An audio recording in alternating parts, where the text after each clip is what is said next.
at an area that we have traditionally used as a winter paddock for our animals. During the winter, there's no grass growing and we're feeding hay, so we tend to leave the animals in one paddock for months at a time. And that's different than our summertime. So we didn't initially fence this winter paddock area because we weren't sure exactly how we could use it to be most effective. Now that we've been here for a few seasons, we're ready to fence it. Behind me, there's the paddock itself, but we're across a small trail, farm road, from another paddock. So during the winter, the females would be in the paddock to my right, and the males would be in the paddock behind me. Males and females, as you know, tend to want to get together, and so we have actually decided to do the area of the fence that separates them as a hard panel so that it is a physical barrier, and then we'll also put the electric on it so that it has that psychological barrier and to keep them off the fence. Basically where I'm standing now will be a gate so that we can move them in and out of this winter paddock, and then this front-facing section will be like the regular interior paddock that we use on the other parts of the farm. Since we're in the process of building this fence right now, we're going to take advantage of that and actually walk through the steps of how we build a fence here. The first step is to lay out the fence itself. If the fence line isn't straight, it's going to cause unnecessary tension on your posts. That basically, if all your posts are in a line and then one is out, when you tighten your electric, it's going to try and pull that post back in, and depending on how badly out of line, it could actually pull the post out or break it. So it's important to have a straight fence. And the way that we do that is we establish where we want the fence to start and where we want it to end, and then between those 2 points, we pull this string wire. So this is a visual thing that shows us the straight line that connects the beginning and ending of our fence. Once we have the string wire pulled, we can go back through and put flags at the location that we think the posts should go in. If there's terrain changes over the course of the fence, then we'll need to put the posts closer together to accommodate for that. Once we have the flags in place, we can go back through and pound the posts in.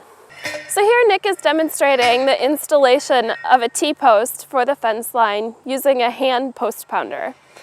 We like installing T-posts versus other kind of posts because they have such a small footprint and we live in such a rocky area. It's relatively easy with this about 35-pound hand post pounder to get a T-post in. Once you're proficient at it, it doesn't take more than a couple seconds. So even though we've installed hundreds of T-posts for all our different fencing, it was a reasonable job overall. So we're going to continue the demonstration by looking at this section of fence that's going to be exactly the same as our interior fence, except we're at the point where the posts are pounded and we need to draw the wire. So the electric wire is bought on loops or spools, and you need to be able to control the wire in order to get it on easily and not have it tangled or twisted. So a lot of times people use a spinning jenny, and it's totally worth the investment. If you can make it, spinning jennies really are a life changer. It's faster and more controlled. If you don't have a spinning jenny, you could do maybe something like this. You take a milk crate, get a piece of pipe, or I think we've used fiberglass or cardboard, and put the spool on that, and it's definitely better than nothing. Now Nick is going to demonstrate the process of actually attaching the wire to the fence posts that we have installed.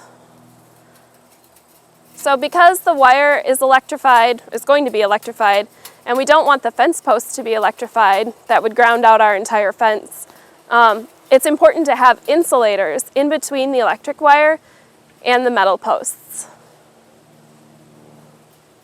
When you get to the end of the line, you take the metal wire and wrap it around the insulator on the last post, and then insert the free end into the gripple and use that to both hold it and eventually tension the system. These are the lockjaw insulators that we have found useful. He's using the beads on the front of the T-post to count, to actually keep the lines evenly spaced on each post so that the overall electric line remains even.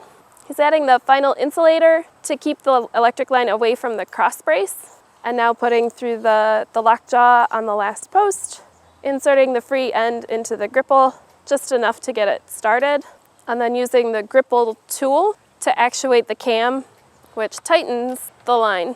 There's also a little torque feature on the bottom of the gripple tool, so for a high tensile line you can approximate the load. So for the most part, we face the insulators on one side of the post so that the wire remains on one side of the fence, and normally that faces the inside of the paddock. So when my animal comes up to this fence, it experiences the wire in front of the post.